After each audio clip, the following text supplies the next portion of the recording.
right up our alley. Did you know that yesterday was the solstice? That means today, starting today, the nights will grow shorter, the days will grow longer until we reach the summer when it's all bright and happy. In honor of light coming back to warm our planet, I thought I'd shed a little bit of light on character banks. Do you have one? Do you maintain one? Do you just keep it in the back of your brain and hope that when you need it, it will present itself to you? Well, just in case you don't, I thought I'd go over a few places, that's not true. Since this is the 12th month, I found 12 different places that I pull my character banks from, and I thought I'd share them with you. So, let's talk a little bit first about what a character bank is and how you can use it. Real quick, a character bank is kind of what it sounds like. It's a collection that you've created of characters that you can pull from whenever you need to add to a scene, or when a character gets written into a scene or pops into a scene that you weren't expecting, that you didn't plan on. You can pull from this list. This list includes anything from a simple description, like tall with brown eyes, to a full character write-up with Myers-Briggs personality and everything. So they can range in all of those different spaces, and it all depends on what you prefer for your characters, and how you utilize your character bank as far as what you're gonna save. So the character bank is just that, a bank account of characters that you have stored. I keep mine on Pinterest because I'm a digital kind of person and I'm also a visual kind of person, and that combines both. I don't have to write it down, I don't have to keep track of it, I can access it anywhere, anytime, and it doesn't matter. So that's what I do for organizing and collecting my character bank. But let's talk about the 12 places that you can look to create these characters that you want to put in your bank. Ready? So the 12 places that I have compiled for you to pull your characters from are broken down into 3 categories. The first category is daily life, the second category is entertainment, and the third category is people watching blatant eavesdropping, which is my favorite, I won't even lie. All right, category number 1, daily life. This includes ex or current friends and family, teachers, bosses, and coworkers. Now, this category can be kind of dicey, right? Because you see these people daily, hence the category daily life. So putting them into a book that, of course, in all of its brilliance, will eventually be made into a movie, you're eventually gonna have to tell your crazy Aunt Bertha that, yes, that character that looks and acts just like her, totally based on her.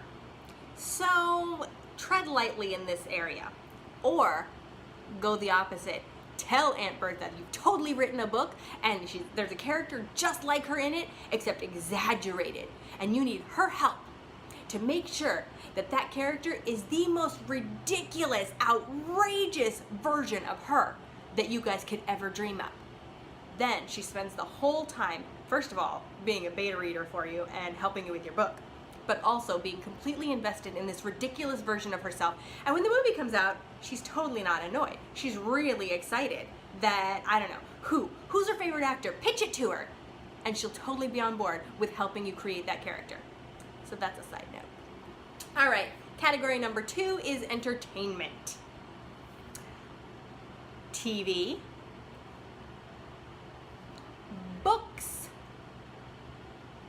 Pinterest.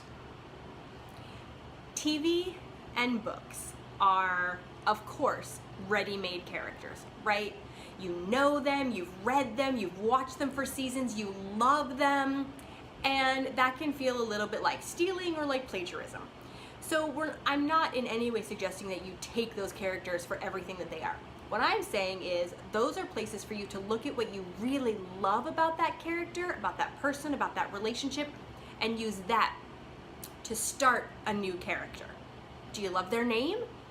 Just start with their name. Do you love their hairstyle?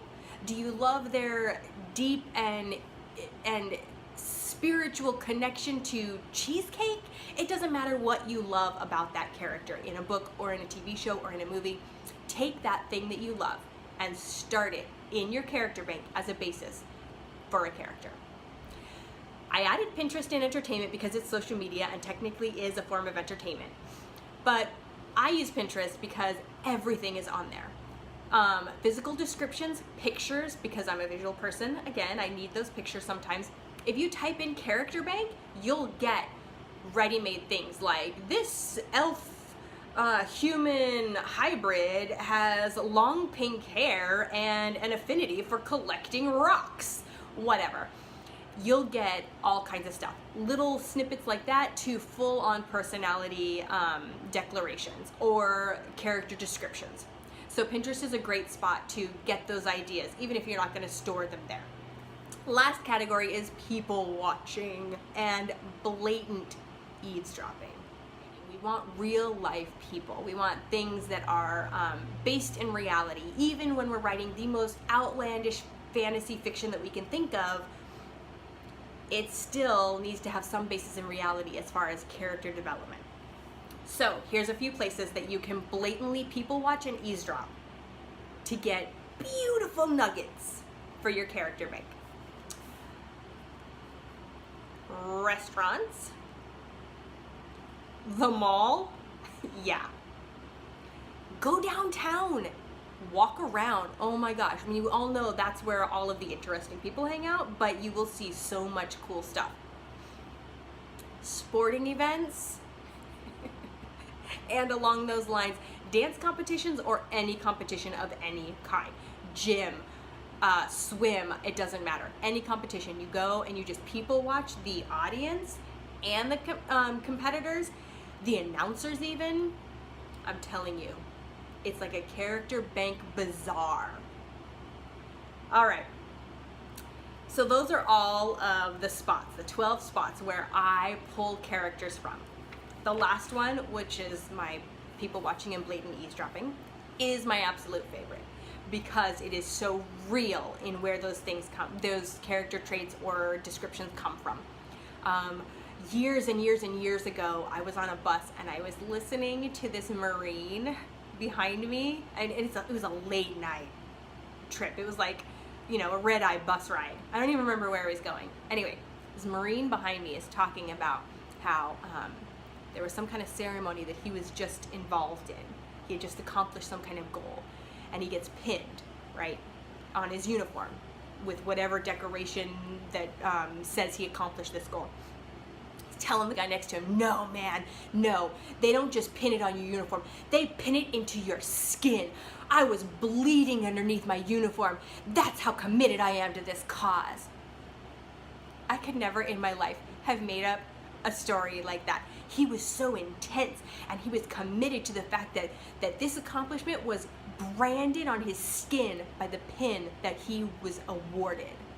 I could never dream that up. I could never. And then there it was, handed to me on a silver platter. This was back way before anything digital was convenient.